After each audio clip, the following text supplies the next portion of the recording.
Welcome back. So the Congress of Traditional Leaders of South Africa is calling for a swift clampdown on what it says are rising incidents of extortion involving initiates in parts of the Western Cape as well as the Eastern Cape.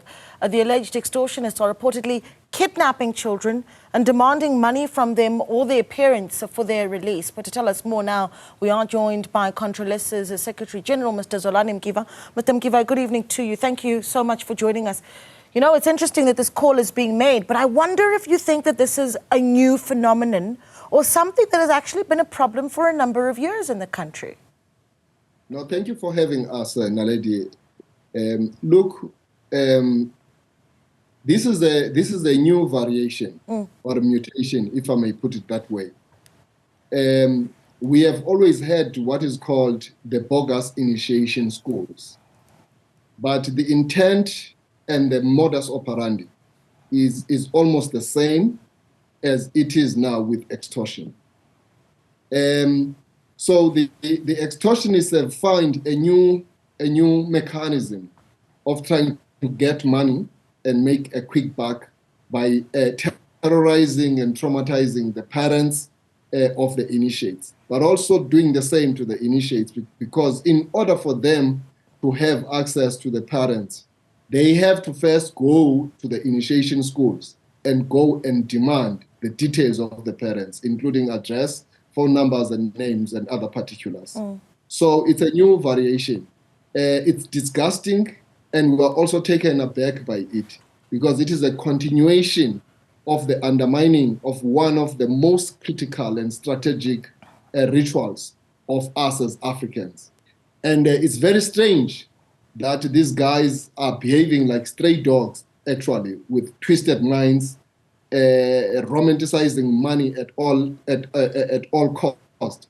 So we are really taken aback. So what we have thought that we should emphasize on is for communities to come together and unite and be vigilant, to actually form a very strong wall around the initiation schools themselves, but also to protect the families,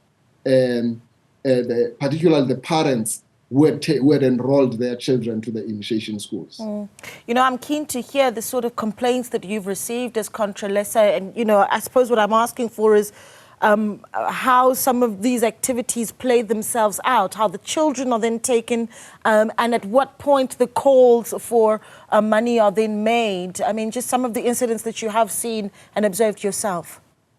It's a very simple thing that they do, these guys, Naledi. They go to the initiation school and ask for the details of the parents. When they get to the home of the parents, they then tell the parents they must pay protection fee.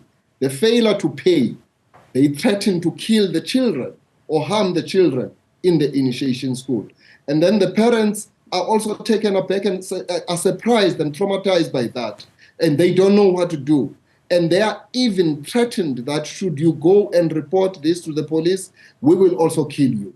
So you see, it really creates a very big conundrum, because now the parents are afraid to go and open cases. They come to us, they go to the initiation forums to go and report what is happening.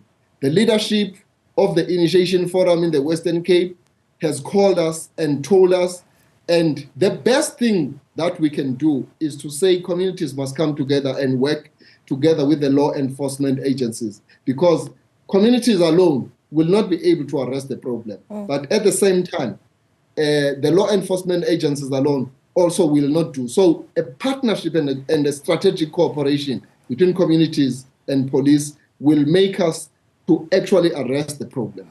Yeah, here's where the challenge comes in here, Mr. Mkiva, is that as we have been discussing extortion in a province, for instance, like the Eastern Cape, police also letting us know that they've set up something like a hotline for communities to report cases of extortion. And people are simply not coming forward because they don't trust the police. So it's almost as if there really is going to be a long road to be traveled before people feel like they are going to trust the police to protect them and their children. Well, indeed, there is an issue of trust deficit, because some police, unfortunately, have been involved in some of these scams. And as such, people are afraid. There's really an issue of a fright upon the people to actually go and report, and the confidence is not there. But we must build that confidence that our police are beginning to turn the corner. Yes, there are bad apples within the police system. We can't throw hands into the air and say we are giving up. We cannot afford as a people, as citizens, as families, as parents, to be pushed against the wall. Otherwise, we will then simply hand over the country to the criminals. We have to come together. We have to be vigilant. We have to fight these criminals by every trick above the surface and below the sun, so that we squeeze blood out of them. We can't allow them to take over the running of the communities. Yeah. That's why the best thing is to join hands and protect our spiritual spaces, our sacred grounds, as well as our communities. Yeah, as Contralesa, the role that you've played as well in arresting the problem, I can imagine that communities might be afraid, because you're talking about what is likely very dangerous individuals here, perhaps even armed and such. So what power, if at all, does Contralesa then have to step in and intervene? The best intervention that we can make, if people are so scared to go and report themselves, they can come to the Contralesa offices, but they can also go directly to the traditional authorities to report. And the traditional leaders are ready to actually report the cases to the police and help police to apprehend the criminals. Communities themselves must actually round up the suspects who have been seen to be doing this. One of the things that we must do is to close ranks. We should not allow every a team to go into the initiation schools. No one must go there who is not accredited. Only parents of the initiates, only the relatives, and only the accredited traditional surgeons and traditional nurses and caregivers should enter the traditional initiation schools. Because if we do that and we do it to the best of our ability, then we will be able to close the gaps. We must not outsource any management and any aspect of the management of the schools. In that way, they will not have any line to actually exploit the loopholes that might be there in the system. We are calling on parents not to outsource the activity of tutoring their own children in the initiation school. If they are at work, then they must assign very responsible people.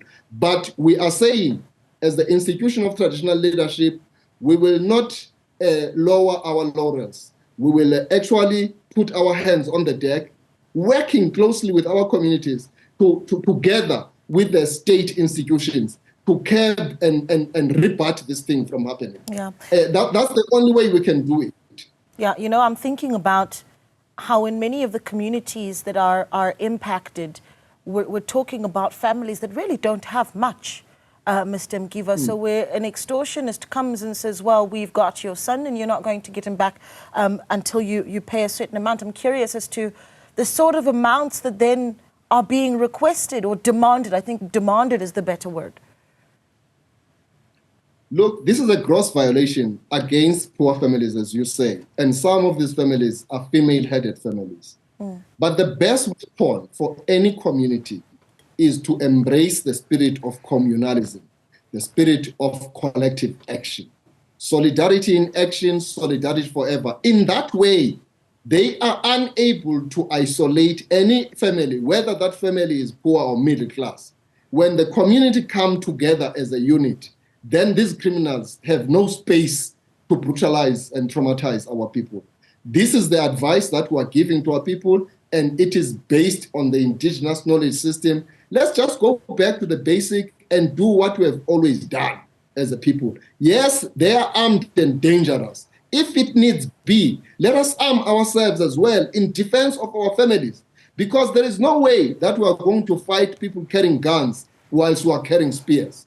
If it means we as community members, we need to go and get legal firearms, let's do that. Otherwise, we are all in trouble.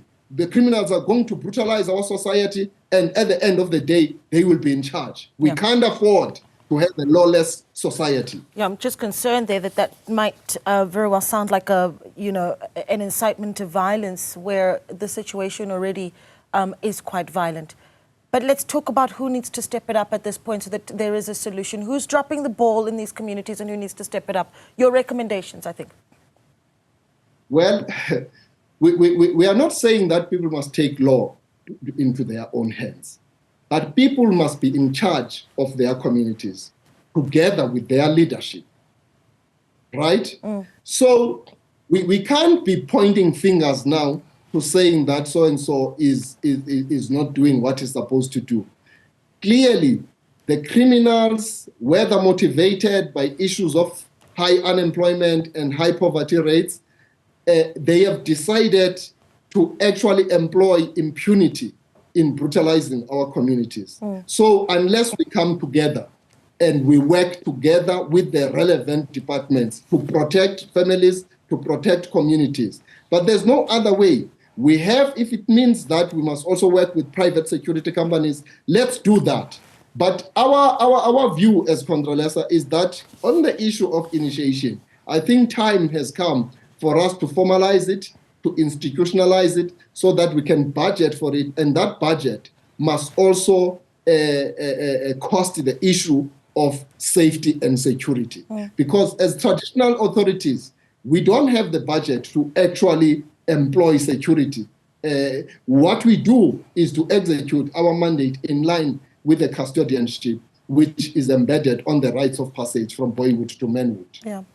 Mr. Mkiva, it's an absolute pleasure speaking to you, and I hope that you will keep us updated on the work that you're doing to deal with this problem, and certainly hoping for collaboration with police if that does take place. Where successful arrests are made, we'd be looking forward to that information. Mr. Zolani Mkiva is, of course, the Secretary General of Contralesa.